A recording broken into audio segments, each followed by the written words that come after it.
Every day, something dramatic happens in the Caribbean that affects our lives. We'll give you the details. We'll give you the facts on Caribbean Perspective with Eddie Frederick. Here's Eddie Frederick.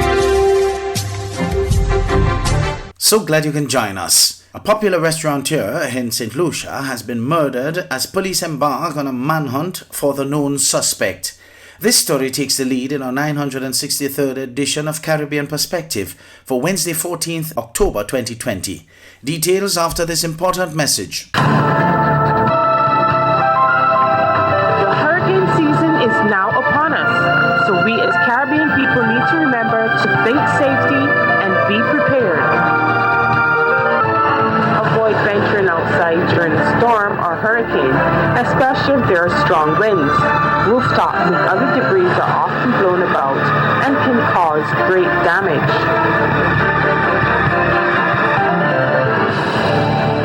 Welcome back. Well-known proprietor of Renato's Italian restaurant, Renato Venturi, was murdered at his Monfortune residence on the weekend. The slaying has left the tight-knit community along Nelma Lane at the summit of Monfortune in shock. Collage Alfred of HTS News Force reports. The restaurant fraternity has been rocked by the killing of 70-year-old Renato Venturi. President of the Association of Independent Restaurateurs, Matthew Hartman, says he spoke to the beloved victim 3 days before his death. Hartman says the conversation was about how the sector would navigate the pitfalls of the pandemic. The two friends would never speak to each other again. We were just discussing strategies, actually. And then you heard the news. Yeah, and then I was given the news. I'm up very early every morning, so I was given the news. First started getting news around 4:30 on my WhatsApp and social media. And at first I did not believe it because I don't always believe stuff that comes through social media. But then a few sources actually sent it to me, which I trusted. And when I checked back, it seemed that the story was true. Hartman says he and the association are deeply grieved by the shocking murder of Venturi. Hartman paints the portrait of a man well liked by his peers and society, whose restaurant was a staple for the working class, professionals, families, and visitors. He was a genuine, kind, and compassionate man, and he was a real stalwart in the restaurant industry, and he will be sorely missed by myself and many others in our industry. While the association is wary of the information circulated on social media about Venturi's untimely death, the call for justice remains loud and clear. We would genuinely like to see that justice be served for him and his family. This is a very unfortunate incident, and as more and more details come to the surface, we are hoping that the police do their best in catching and prosecuting this person. Notwithstanding the pandemic-induced downturn that has wreaked havoc on the restaurant sector, Hartman says the association stands ready to aid the family of the late restaurateur. Our sincere condolences to the family, who at this time must be going through hell, and we feel very strongly for them. And if there's any way we can support them as an industry or as an association, we would gladly like to do so. Renato Venturi's 68-year-old wife, Cheryl, was also beaten during the home invasion on Saturday night.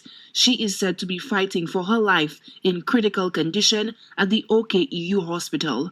Collage Alfred, HTS News Force. Meantime, police launch manhunt for Renato Venturi's suspect. Collage Alfred again fills us in. Police descended on the residence of Renato Venturi at Belmar Lane in Monfortune on the evening of Saturday, 10th October. There they would make the grisly discovery of the famed restaurateur's body. He had been murdered. Superintendent of Police for Crime Management, George Nicholas, says law enforcement officers have identified a suspect. Upon arrival, they discovered the motionless body of a 70-year-old Renato Ventura with an apparent injury to the head.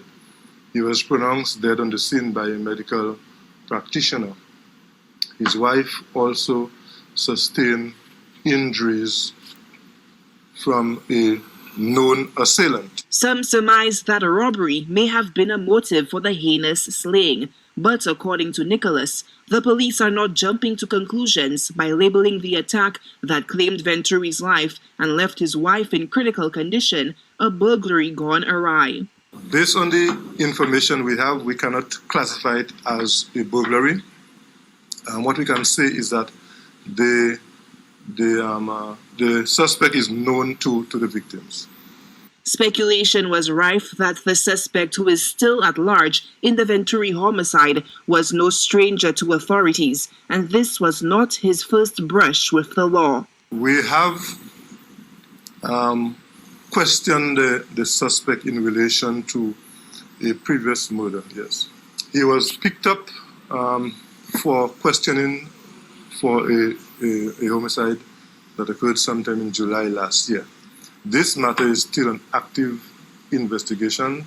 Cheryl Venturi, the wife of Renato Venturi, lived to tell the tale of her attack and pointed law enforcement to the alleged assailant and murderer. Now law enforcement is moving with haste in hot pursuit of the known suspect. As we speak, there is a manhunt in relation to the suspect, and we are pursuing him from the date of the incident. A post-mortem on Renato Venturi was scheduled for 11 a.m. Monday. Collage Alfred, HTS News Force. Health officials in Trinidad and Tobago are not satisfied that Trinidadians are wearing their face masks the right way.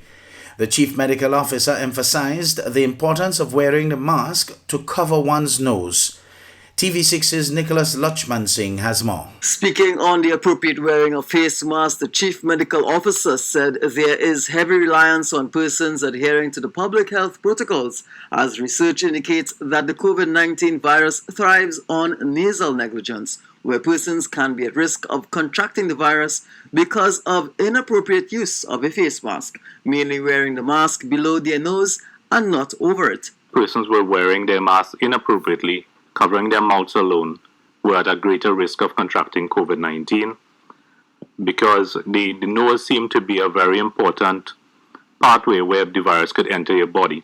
And this is because when they did the research, they were able to find that two particular proteins, the ACE2 protein and the TMPRSS2 protein, actually bound to the virus very well and facilitated the binding in the nasal pathway as well as the uptake into the lungs later on. Dr. Parasaram said it's not just important to wear a mask, but to wear it over the chin, nose and mouth. Although most of the population seem to be wearing it to cover your chin, your nose and your mouth, there are some still not covering your nose and your mouth.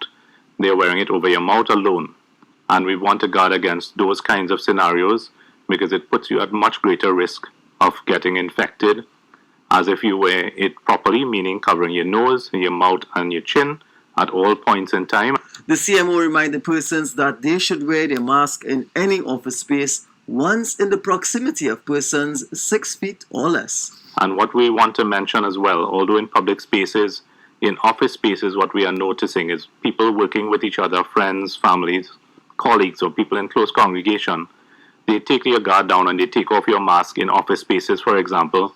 Someone comes into your cubicle, they come into your office, they don't wear your mask in that space.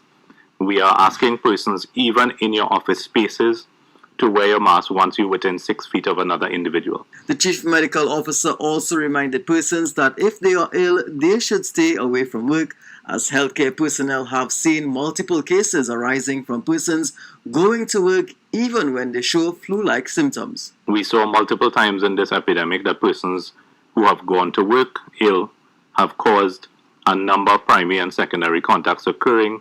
We saw in a particular case over 100 contacts developing from one individual. Nicholas Luchmansing, TV6 News. You're listening to Caribbean Perspective with Eddie Frederick.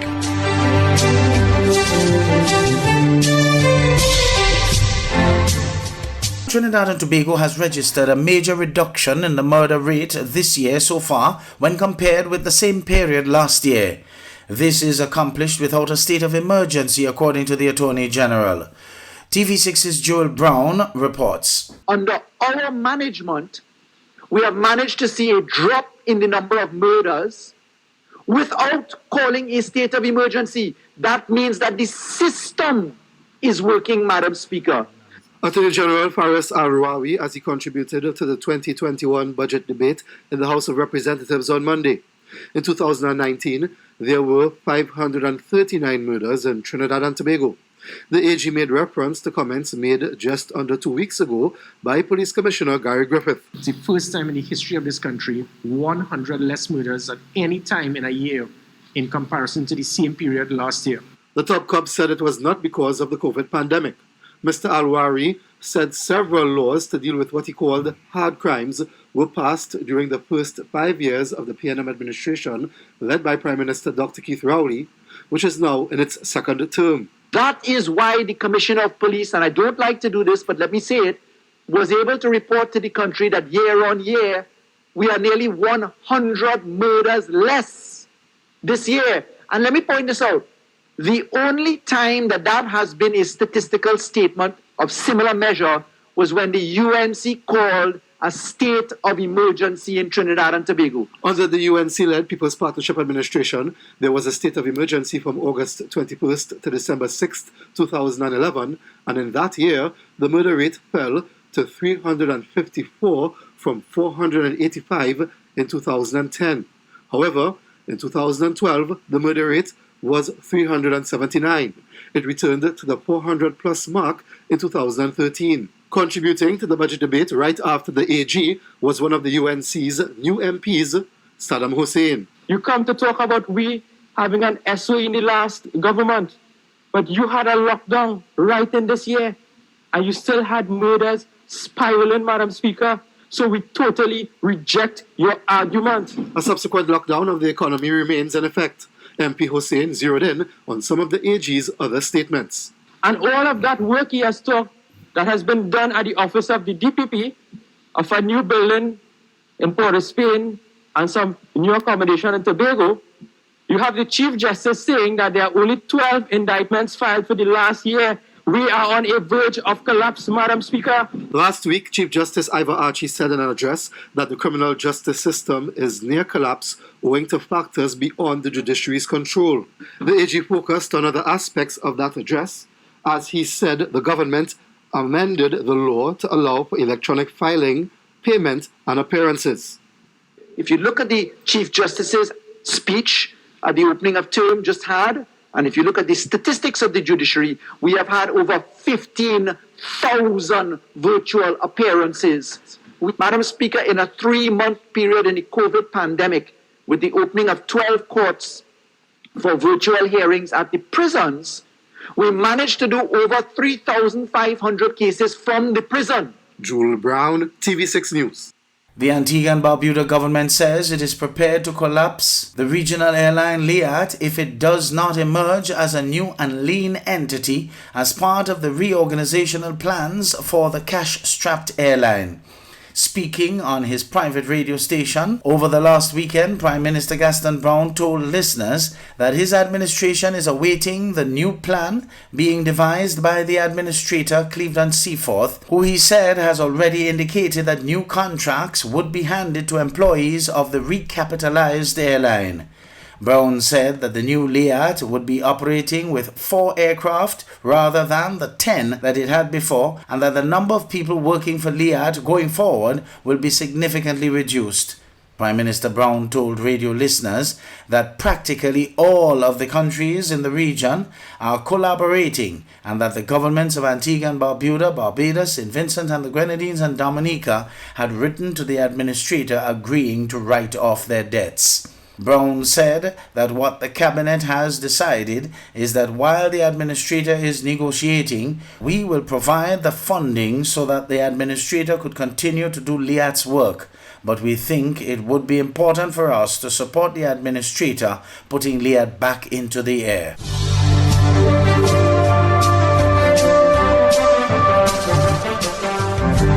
I am Eddie Frederick. This has been Caribbean Perspective, a whole new approach to highlighting developments in the Caribbean. In the meantime, please continue to log on to CaribbeanPerspective.com for more daily news and more.